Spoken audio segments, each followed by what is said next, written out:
Hi there, gorgeous! Hope you're having a fabulous day. In today's video, I wanted to test out a tip that I learned recently. I've not tried this before yet, so everything I'm experiencing here on camera is with you for the very first time, first impressions.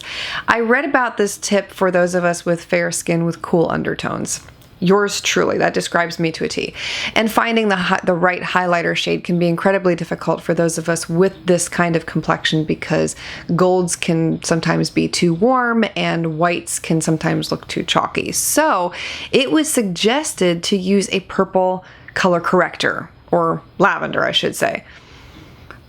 I was like, really? I'm skeptical. I'm going into this with huge skepticism. But for those who are not aware, color correctors are generally used to cancel unwanted colors that you may have in your skin. So yellow would be used to color correct purple usually, green is used to counterbalance red, and purple is great because it gets rid of yellow coloring in the skin that you may not want to be there. So if you notice, like sometimes I'll get it around my mouth right here specifically, I'll get this yellow tinge in my skin. That would be where I would apply purple color corrector and it would immediately cancel out what's called sallowness and give me a more balanced, even looking complexion. So that's typically what purple is used for in terms of color correction. And color correctors are usually applied under your makeup.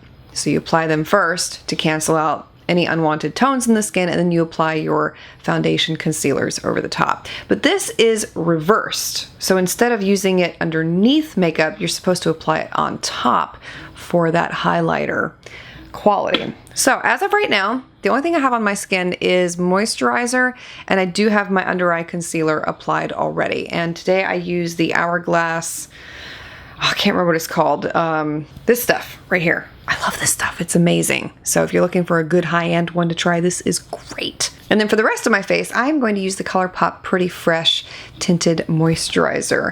I am almost out of my Bare Minerals Complexion Rescue, but this is a dupe. I compared them a couple months ago, and excellent.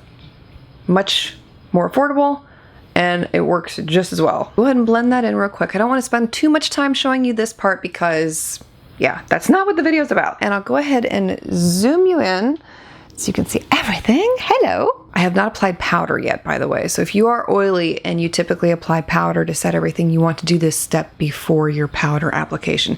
The reason why this supposedly works, I'll read it to you because I'm not sure. I have no clue. I'm just trying it out here with you for the first time.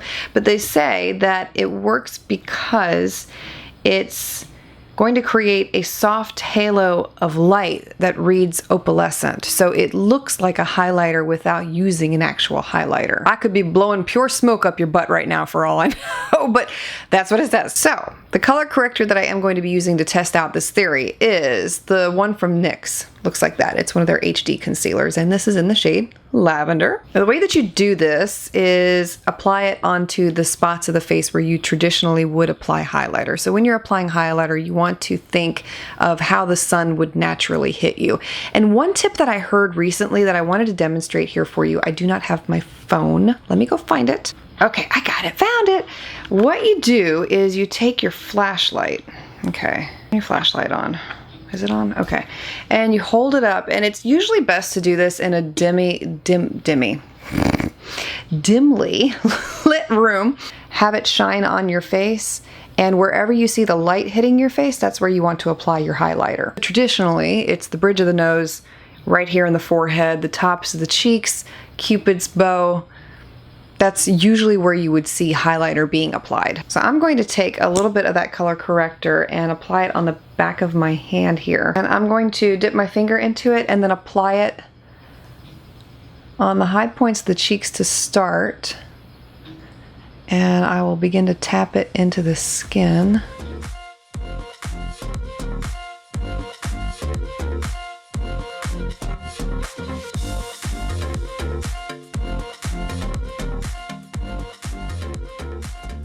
Well, that does do something really interesting there.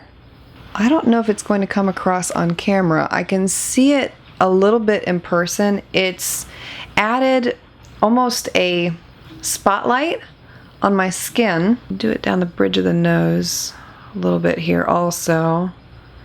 It's not going to be a shiny highlight like what we have been accustomed to seeing with those sparkly highlighter-like products. This is more or less to make it look subtle and give you a lightening, brightening effect to the skin, and it does do that.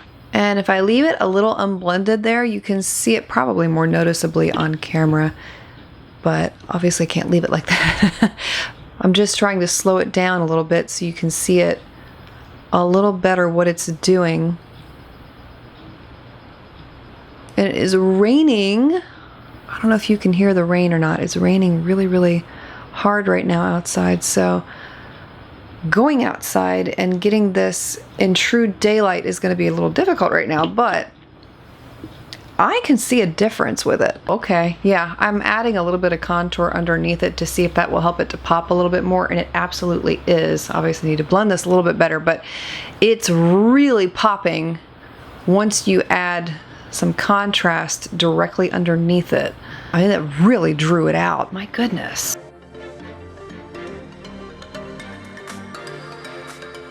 And you can see, hopefully, from this side to this side, it's much more apparent over here simply because I added a little bit of that contour. So if you do try this and you want it to stand out a touch more, try adding a little bit of that contour underneath it. I'm actually really happy with this technique and this tip. And you could even bring it up into this area of the eye also. And I feel like it's a lot harder to make a mistake with a product like this as opposed to highlighters where you've done it, I know you've done it, I've done it, where you take too much on the brush and then it becomes really hard to blend it out on the skin. Whereas this, being that liquid product, you just blend it in and you can remove it if you want to. If you add too much, you can just go over it with some more of your face product, your BB cream, foundation, whatever you're using, and correct it from there. But this is just, I'm loving it. Amazing. Let me know your thoughts on this. And if you have a product that you have been using in place of highlighter, traditional highlighter, feel free to share that below as well. And even though this video was short, I hope that you enjoyed it, and I look forward to seeing you again very soon.